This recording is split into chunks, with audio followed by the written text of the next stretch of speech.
Bueno, buenos días, buenas tardes, buenas noches, de acuerdo al momento en el que se estén sumando a ver esta clase. Bueno, como les había mencionado en la clase anterior, esta vez tenemos 2 clases grabadas. En la primera clase grabada ya lo que hemos visto es el final del primer módulo y hemos iniciado los temas del segundo módulo, ¿sí? Que tienen que ver con la función comercial de la empresa. Bien, para finalizar lo que es el módulo 2 y con la función comercial de la empresa, vamos a abordar el siguiente tema que son los precios. ¿Sí? Cuando hablamos de los precios, hablamos de un aspecto clave en relación al proceso de intercambio que se puede dar en el mercado, que como ya vimos tiene otros elementos fundamentales como son los proveedores y los vendedores, ¿sí? Bueno, finalmente para hablar de la determinación de los precios, vamos a decir que efectivamente los precios van a reflejar ese intercambio y que tienen una determinada manera y variables a tener en cuenta para determinar el precio específico de un producto al final de su línea de comercialización, ¿sí? De llegada a la venta. ¿Qué es lo primero que vamos a tener en cuenta nosotros para definir los precios de un producto o de un bien o un servicio? Lo primero que vamos a tener en cuenta son los tipos de costos, ¿sí? Hay 2 tipos de costos que son populares o más conocidos, ¿sí? Que los vemos también además en distintos cursos que seguramente ustedes han venido ya transitando y que tienen que ver con los costos fijos y los costos variables, ¿sí? Pero no son los únicos. A estos 2 tipos de costos le vamos a agregar los costos de adquisición y el costo total. Y ahora vamos a detallar por qué. En primer lugar, vamos a definir qué son los costos fijos, ¿sí? Los costos fijos son los costos que siempre vamos a pagar independientemente de si vendamos o no vendamos o cuánta cantidad lleguemos a producir o no de un determinado bien o servicio, ¿sí? Muchas veces nos puede pasar que nosotros vamos a pasar meses, ¿sí? O semanas sin vender un producto y eso no va a determinar que yo pague o no pague un determinado costo fijo, ¿sí? Entonces, los costos fijos son los que siempre debemos pagar independientemente de si tenemos venta o producción del producto o servicio. ¿Cuáles son los ejemplos más comunes de costos fijos? Bueno, por ejemplo, el alquiler, si yo alquilo un espacio como oficina o como local, ¿sí? Las expensas, la luz, el agua, la conexión a internet, el teléfono fijo o el teléfono móvil, si es exclusivamente para el negocio, el mantenimiento de la cuenta bancaria, si tengo comercio virtual, el mantenimiento de esa tienda virtual, si hago publicidad en redes y tengo contratado, por ejemplo, community manager, ¿sí? Y otros costos operativos como, por ejemplo, el monotributo, ¿sí? El monotributo que se usa en distintas categorías para distintos tipos de venta de acuerdo al ingreso, ¿sí? Por otro lado, los costos variables, como para repasar estos conceptos más populares, digamos, o más comunes, los costos variables van a ser aquellos costos que la empresa debe pagar para fabricar sus productos, ¿sí? ¿Por qué son variables? Porque, por ejemplo, si la empresa produce una mayor cantidad de productos, ¿sí? Más costos variables va a tener que pagar. Acá, ¿cuáles serían los ejemplos? Por ejemplo, el envío, el empaquetado, la fabricación en sí del producto, si hay una comisión de pago, los impuestos. Acá con los impuestos es interesante hacer un seguimiento de qué políticas en relación a los impuestos, ¿sí? La política impositiva que puede definir un gobierno, sea municipal, provincial o nacional, en relación, por ejemplo, al IVA, ¿sí? El impuesto a las ganancias, los impuestos o la accesibilidad al crédito, ¿sí? Periodos de ganancia que se pueden dar o exenciones impositivas que fueron bastante usadas para empresas, sobre todo en la pandemia, así que todos tuvimos con mayor acceso a poder ver una exención impositiva de mayor envergadura cuando fue la pandemia, que las empresas quedaron liberadas de ciertos impuestos para sostener los empleos, ¿sí? Entonces, los costos fijos y los costos variables son los 2 costos más conocidos o más comunes, como les decía, que vamos viendo en diferentes espacios y cursos, ¿sí? O con los que tenemos mayor familiaridad. Ahora bien, ¿qué son los costos de adquisición?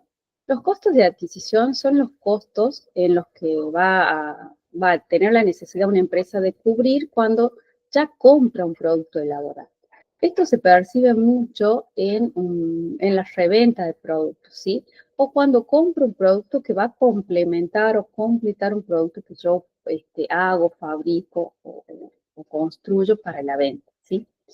¿Por qué es un costo de adquisición? Porque es el costo que la empresa va a cubrir y es el costo en el caso de, bueno, esto les decía, los comercios y las revendedoras o revendedores, ¿sí? Acá hay muchos, el comercio común que nosotros conocemos de ropa, de calzado, de juguetes, de librerías, ¿sí? Son empresas que tienen costos de adquisición, ¿sí? Y por otro lado tenemos el costo total, que es un concepto súper importante y que es muy necesario tener presente y claro, que es el costo que está dado por la suma de los costos variables o los costos de adquisición según el tipo de producto y de venta que yo tenga en el mercado, más los costos fijos. Entonces, vamos a sumar los costos variables o los costos de adquisición más el costo fijo, ¿sí? Y el resultado de eso van a ser los costos totales de producción de la empresa, ¿sí? ¿Por qué son importantes tener en claro los conceptos de los costos? Porque los conceptos de costos y la identificación de los costos que yo tengo para producir un bien o un servicio me van a permitir adquirir toda la información necesaria para fijar precios, ¿sí? Entonces, no es menor tener en claro qué son nuestros costos fijos, cuáles son los costos variables o cuáles son los costos de adquisición o ambos, que también puede suceder eso, ¿sí? Y cuál es el costo total de lo que yo invierto para generar un producto, bien o servicio, ¿sí? Es fundamental tener claro este ejercicio. Yo los invito a que vayan haciendo este ejercicio para los compañeros, compañeras que están cursando y que son emprendedores, ¿sí? O algún ejemplo que tengan a mano de algún familiar, amigo, de cómo reconstruir esta información. Una vez que nosotros tenemos claros estos conceptos, vamos a poder pasar a trabajar lo que es en la fijación de precios, ¿sí? Para determinar los precios hay básicamente dos métodos de fijación de precios. Un método tiene que ver con el método a partir de los costos y el otro a partir de la competencia, ¿sí? Vamos a profundizar en cada uno de ellos. Entonces, cuando hablamos de métodos de fijación de precios, ¿sí? Vamos a tener en cuenta que tiene dos posibilidades, ¿sí? Una es a partir de los costos, la primera, perdón, es el porcentaje sobre los costos. ¿Cómo voy a definir yo un precio entonces por porcentaje sobre los costos? ¿Qué es lo que voy a hacer? Lo primero que voy a hacer es dividir el costo total, ¿sí?, de la cantidad de unidades o de productos que yo voy a hacer o voy a adquirir, ¿sí?, para tener el costo total unitario, ¿sí? ¿Se entiende? Entonces, vamos a dividir el costo total que yo voy a tener de esa producción por la cantidad de unidades que yo he producido, ¿sí?, o la cantidad adquirida, ¿sí? Eso me va a permitir sacar el costo total unitario, que a su vez lo vamos a multiplicar por el margen de ganancia que deseamos obtener. Entonces, cuando yo divido el costo total por la cantidad de unidades que produje o que generé para la venta, va a ser el resultado del costo total unitario, es decir, el costo total por cada una de esas unidades producidas o de productos listos para la venta. Una vez que ese costo total unitario está claro, yo sé cuánto vale cada uno de esos productos, lo que voy a hacer es, lo voy a multiplicar por un porcentaje de ganancia que yo aspiro a tener. Entonces, si yo tengo un costo total unitario de 350 pesos y ese costo yo quiero obtenerle un 5% de ganancia, voy a multiplicar por 5% y me va a dar el precio total de venta al que yo aspiro con la ganancia, ¿sí? Espero que se entienda. Igual, recuerden que tienen el material teórico para reforzar y además le vamos a sumar material de apoyo audiovisual también para ejemplificar mejor este ejercicio. Entonces tenemos que, como ejemplo, si yo tengo un costo total de mi producto, como les decía, 350 pesos y quiero ganar un determinado porcentaje, un 50%, bueno, el porcentaje de venta va a ser sobre ese 50%. ¿Sí? Acá el ejemplo es muy claro en en el texto, ¿sí? Y que se los voy a mencionar así queda más claro. Entonces, el precio unitario de mi producto es de 50 pesos y yo quiero tener una ganancia del 50% sobre el costo. Entonces, el precio de venta va a ser de 75 pesos, ¿sí? Esa es la primera forma dentro del porcentaje el porcentaje de costo es una de las formas de fijar precios a partir de los costos. ¿Cuál es la otra forma? La otra forma es el cálculo del punto de equilibrio. El cálculo del punto de equilibrio es un cálculo que hace la sensibilización del precio. Es decir, ¿cuál es el precio mínimo que soporta la empresa? Llegando a obtener ganancias o mínimamente a cubrir los costos de producción, ¿sí? ¿Cuál es el mínimo que yo me voy a permitir? Entonces, ¿cómo se calcula el punto de equilibrio? Se calcula con los costos variables o los costos de adquisición más los costos fijos que se van a multiplicar por la cantidad que yo necesito vender para cubrir los costos de producción, sea apenas para cubrir los costos de producción o para cubrir los costos de producción y tener un margen de ganancia. Por lo general, cuando los emprendimientos comienzan, hay un punto, el punto de equilibrio es un aspecto clave a conseguir cuando comienza. ¿Por qué? Porque nos planteamos un mínimo de ganancia para cubrir en principio los costos de producción y no tener pérdida, ¿sí? Y a medida que el negocio va creciendo y vamos generando estrategias de venta, vamos a ir aumentando la cantidad de ventas, por lo tanto vamos a ir trabajando sobre el margen de ganancia posible a partir de ese punto de equilibrio. El punto de equilibrio en este caso lo trabajamos para fijar precios, pero como les digo, es un punto sumamente importante a tener en cuenta y presente cuando se inician los emprendimientos, ¿sí? Mínimamente el punto de equilibrio nos tiene que permitir cubrir los costos de producción, ¿sí? Si no, estamos perdidos.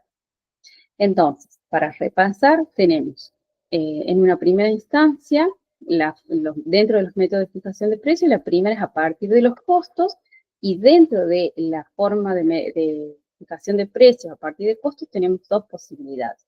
La primera, el porcentaje sobre los costos y la segunda, el cálculo del punto de equilibrio, ¿sí? ¿Cuál es la segunda forma de fijación, del método de fijación de precios a partir de la competencia? ¿Cómo hago yo la fijación de precios a partir de la competencia? Bueno, es la forma más cercana de fijar el precio de acuerdo a lo que está haciendo la competencia y a los precios que maneja la competencia, ¿sí? Entonces ahí yo voy a estar mirando, investigando, indagando qué precios y cómo los está fijando la competencia, las promociones, ¿sí? De acuerdo al tipo de producto o sector comercial que se esté manejando. Ustedes vieron que cuando nosotros vamos a buscar un producto, nosotros que tenemos un fuerte sector comercial, más o menos vamos a encontrar los mismos precios de acuerdo al tipo de negocio que nosotros identificamos que vende de una determinada calidad o de una determinada marca los precios, y los precios más o menos van a oscilar similares o inclusive iguales entre un negocio y otro, ¿sí?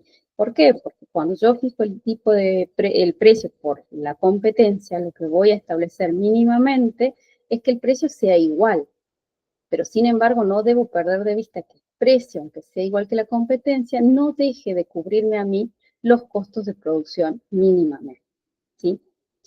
Entonces, tenemos los dos tipos de métodos de fijación de precios, ¿sí? Determinar por costos o por competencia. Y recuerden que los tipos de costos son la información básica y fundamental a tener presente cuando necesitamos fijar los métodos de precio, ¿sí? Que no es menor, sino que es un aspecto clave para la sostenibilidad y la vida de una empresa o de un emprendimiento, ¿sí? Sumado a todo lo anterior que venimos conversando, que son los proveedores y los vendedores como actores clave, ¿sí? De esta parte para cumplir la función comercial de la empresa, que es la venta efectiva, el intercambio efectivo en el mercado. Hay otros dos aspectos fundamentales que juegan en los precios y que nosotros lo vemos cotidianamente, ¿sí? Uno son las transacciones comerciales y la otra los dispositivos electrónicos. Que estos últimos han venido también a revolucionar un poco la forma de comunicarnos y de comprar, ¿sí? Porque son diferentes opciones y dan diferentes beneficios, inclusive a veces. Bien. Cuando hablamos de las transacciones comerciales, hablamos de la acción concreta del intercambio. ¿Sí? El intercambio, la retribución que el comprador, el consumidor va a hacer en relación a la persona que le vende un bien o un servicio. Y ese intercambio, por lo general, hablamos del mercado financiero y económico, ese intercambio va a ser por dinero, ¿sí? Principalmente. Entonces, cuando una empresa, un comercio, un emprendimiento vende bien y servicio, va a tener formas de pago posibles para la persona que va a comprar ese producto, ofreciendo una gama de posibilidades, también pensando en incrementar y sostener sus ventas, ¿sí? La decisión de cómo va a recibir su pago también tiene variables, ¿sí? Es decir, por ejemplo, cuando nosotros, en las transacciones comerciales a crédito, ¿sí?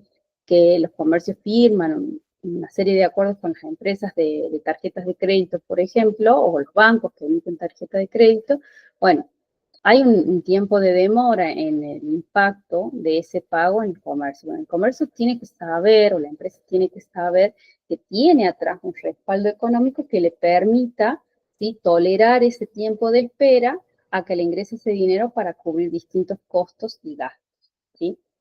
Entonces, también la elección del tipo de transacción posible para los compradores también es un análisis económico que va a hacer la empresa de sus posibilidades, ¿sí? Y de su espalda, digamos, de capital para soportar los tiempos de espera que puede llevar la condición de pago a crédito.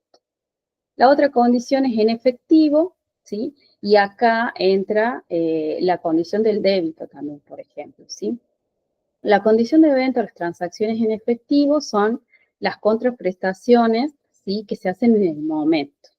Puede ser en efectivo de plata física, ¿sí? Sino a través de billeteras virtuales, ¿sí? Lo que es el débito, el pago con QR, que ahora lo profundizamos un poquito. Y por otro lado, como les decía, está el caso de la transacción comercial a través del crédito, ¿sí? Que en este caso el efectivo no se va a percibir en el momento, sino que tiene un tiempo de espera que por lo general lo asumen las empresas que dan, o los bancos que dan estas posibilidades de crédito, asumen el pago al comercio en un determinado tiempo, a veces en su totalidad y a veces no. Bueno, son distintas opciones que, como les decía, ¿sí? La empresa tiene que, o el emprendimiento, el comercio, tiene que saber muy bien si tiene ese respaldo económico y de capital para tolerar ese momento de espera, sabiendo que tiene otros cumplimientos de pago seguramente para hacer, ¿sí? A veces en los emprendimientos la posibilidad de compra a crédito es a más largo plazo, no siempre se da en el momento en el que empieza el emprendimiento, sí, porque bueno, tiene que tener como este respaldo económico de poder soportar la espera y poder ir cubriendo otras cosas en el mientras tanto, eh, surge la llegada de este dinero, ¿sí? Y finalmente, vamos a hablar de los dispositivos, del uso de los dispositivos electrónicos, ¿sí? Que, bueno, han modificado en estos últimos años, con mucha potencia también después de la pandemia, en las formas de pago y uso de las nuevas tecnologías en relación a los pagos. Aparte de haberse vuelto una cuestión en su momento de tomar precauciones sanitarias, por ejemplo, estas nuevas formas de pago que están directamente vinculadas a los dispositivos electrónicos tienen que ver con que los pagos son más seguros, son más prácticos y son más fáciles.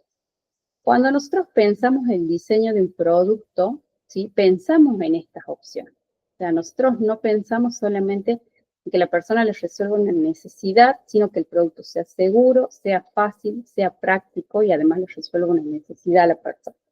Entonces, el sistema de pago, que es donde tocamos estos conceptos, también podemos traspolar estos conceptos a la generación de productos, ¿sí? Entonces, las formas de pago han evolucionado muchísimo, ¿sí? En estos últimos años, de la mano de los dispositivos electrónicos. como les decía, buscando que sean más seguros, más fáciles y más prácticos. Sin embargo, ya sabemos que no estamos liberados de las estafas, de la copia de las billeteras virtuales, que bueno, que nos aparecen comprobantes apócrifos y demás, que bueno, que hacen alertar, ¿no? También a las estafas y a los no pagos de algunos productos. Sabemos muy bien que, por ejemplo, hay muchos comercios, quizás ahora un poco menos, pero hace unos meses muchos comercios no aceptaban pagos, por ejemplo, en una determinada billetera virtual. Bueno, a raíz de que habían surgido estos comprobantes apócrifos de pagos, ¿no? Que efectivamente era una estafa. Dentro de los dispositivos electrónicos que encontramos, una variedad de billeteras electrónicas, ¿sí? Que las tenemos cargadas en el dispositivo móvil, en el teléfono celular, y que nos van a permitir hacer distintos tipos de transferencia. Y esto que hablábamos del débito, ¿sí? La transferencia inmediata es un débito. Después tenemos el postnet móvil, ¿sí? Que tiene ahí necesitamos la tarjeta, el dispositivo físico, ¿sí? Que se va a colocar ahí, o también el postnet vinculado al celular, ¿sí? Que hay algunas aplicaciones de banco, celulares que permiten, o diseños de tarjetas que permiten que se haga directamente con el lector del celular, ¿sí? Tenemos los botones de pagos, ¿sí? Que también se realizan para hacer los pagos online, sobre todo a través de las páginas web, y también nos sirven los botones de pago para hacer el pago de algunos servicios que ya podemos tener cargados, vinculados a las cuentas bancarias o vinculados a billeteras virtuales. Y por otro lado están los códigos QR, ¿sí? Que son los que también usamos mucho últimamente, que los códigos QR, bueno, hacen sumamente accesible la información para el pago, ¿sí? El QR, su traducción en inglés es respuesta rápida y está perfecto, digamos, porque es el diseño de un dispositivo que permite justamente en muy poco tiempo el escaneo de los datos y la ejecución del pago de manera inmediata, ¿sí? Y por lo general todos los teléfonos actuales, los smartphones, sí, o tablets con un mínimo de tecnología lo pueden realizar, entonces no es algo que no sea accesible, ¿sí? Para cualquier persona. El pago con código QR, bueno, es un pago súper práctico, seguro y simple, y por eso también es tan popular. Acá este es otro aspecto a tener en cuenta. Aparte de que todas estas alternativas de pago con estos dispositivos electrónicos se acreditan de manera inmediata, ¿sí? Entonces permite un flujo de dinero rápido y seguro, ¿sí? Y fácil. Y lo que hay que tener en cuenta acá es que cuando nosotros ofrecemos las alternativas de pago, tenemos que tener en cuenta el uso de estos dispositivos electrónicos y su avance y aceptación en las personas. Las personas cada vez, o por lo general, tienen poco tiempo, no les gusta perder tiempo con cosas que son sencillas, digamos, y sobre todo cuando hay avances tecnológicos tan rápidos y las cosas son más simples y seguras. Entonces, es importante tener en cuenta todos los dispositivos electrónicos que hay y que van surgiendo, parados siempre en la premisa de que sean seguros, simples y rápidos.